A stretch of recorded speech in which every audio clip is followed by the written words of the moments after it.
Shri Pankaj mason जी, श्री दीपक कुमार जी, आपकी अर्धांगिनी jasmine जी के द्वारा कंबल वितरण किया जाते हुए कहते हैं कि नर सेवा नारायण सेवा। नारायण की हम सेवा करते हैं और करनी चाहिए, और ये हमारा धर्म भी है, जीवन का लक्ष्य भी है। लेकिन नारायण को यदि हमने नर में देख लिया तो निश्चित रूप से जब हम कहते कि वो नारायण कहाँ है, वो भगवान कहाँ है, तो भगवान कहीं और नहीं, इन्हीं नर में है। यदि आपने दरिद्र में नारायण देख लिया तो निश्चित रूप में आपने उस नारायण को पहचान लिया। इस सर्दी में जबकि हम लोग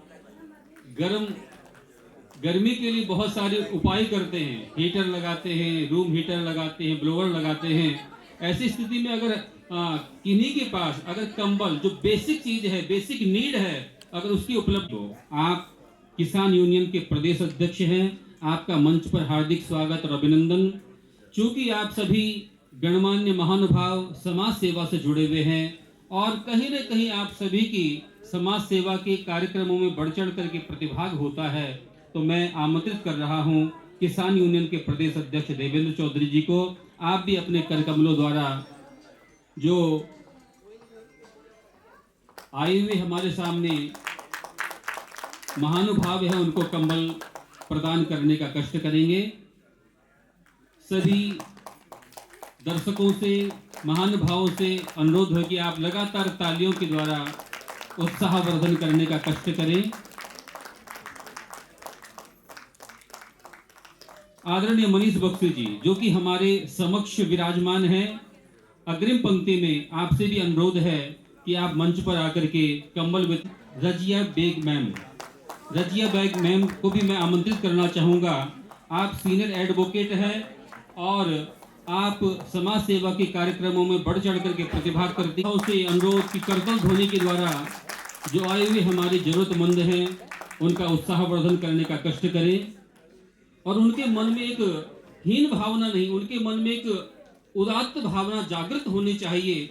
वे भी समाज के एक अंग हैं और हम ही जैसे हैं, हमारा जैसा उनको सुख दुख, सर्दी गर्मी, प्यास भूख इत्यादि सताती है। और यदि हम लोग इन कार्यक्रमों में बढ़ चढ़ करके प्रतिभाग करें, अपना अंशदान करें, अपना सहयोग करें, तो निश्चित रूप से समाज का जो अंतिम वर्ग है, अंतिम व्यक्ति है, वहां तक हमारा सहयोग पहुंच सकता है। नरों के द्वारा, बड़े बड़े सूरमाओं वीरों के द्वारा वहां पर योगदान दिया गया, लेकिन आपको पता होगा एक छोटी सी गिलहरी भी वहां पर एक योगदान करने आई थी और उसने भी पुल बनाने में अपना योगदान दिया। और इसी कारण भगवान श्री राम ने बड़े प्यार के साथ अपना वरद हस्त उसके ऊपर फेरा, और जब उसके ऊपर फेरा तो बताते हैं कि गिलहरी के शरीर पर जो धारियां हैं ना, वो वैसे ही नहीं है, प्रतीक है, भगवान की उंगलियों का प्रतीक है। कहते हैं कि जो गरीब की तरफ देखता है, जो जरूरतमंदों की सहायता करता है, उसकी सहायता कौन करता है जरा बताइए? भगवान करते हैं। तालियां रुकनी नहीं चाहिए। कहते हैं कि जिंदगी में कभी खुशी कभी गम होता है, जिंदगी में कभी खुशी कभी गम होता है, और कार्यक्रमों में ताली वही बजाते हैं जिनके हाथों में दम होता है। तो देखना है किस किस के हाथों में दम है। और हमारे यहाँ पर योगाचार्य महोदय विराजमान है, आदरणीय मियाँ जी, आदरणीय डोंडिया जी और उनके साथी भी। आप जानते हैं कि ताली स्वयं में एक योग है। ये जो हाथ हैं इनमें शरीर के सारे अंग हैं हमारे, और जब हम इन दोनों हाथों को आपस में बजाते हैं तो बहुत सारे लाभ होते हैं। एक बाह्य लाभ भी है, दूसरे का उत्साहवर्धन, और एक आंतरिक लाभ भी है।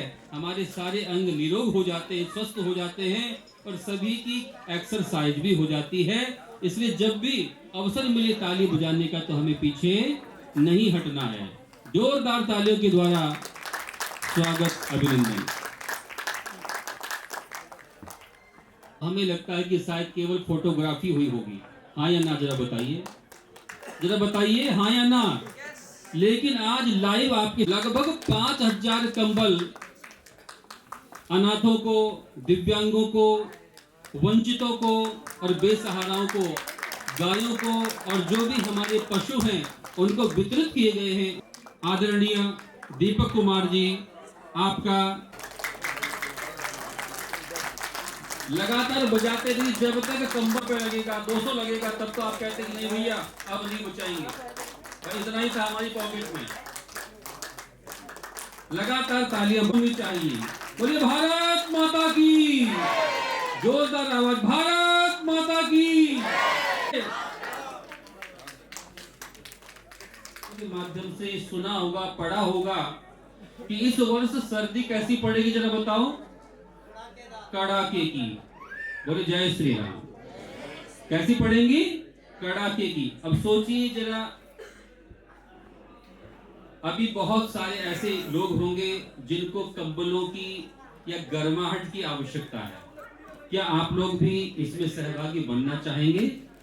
हाँ या ना बताइए। हाथ उठाएंगे कि कौन कौन गूंज केसरी की इस मुहिम में कंबल बांटो, गर्माहट बांटो मुहिम में प्रतिभाग करना चाहते हैं, अपना योगदान देना चाहते हैं। हाथ उठा करके बताएंगे।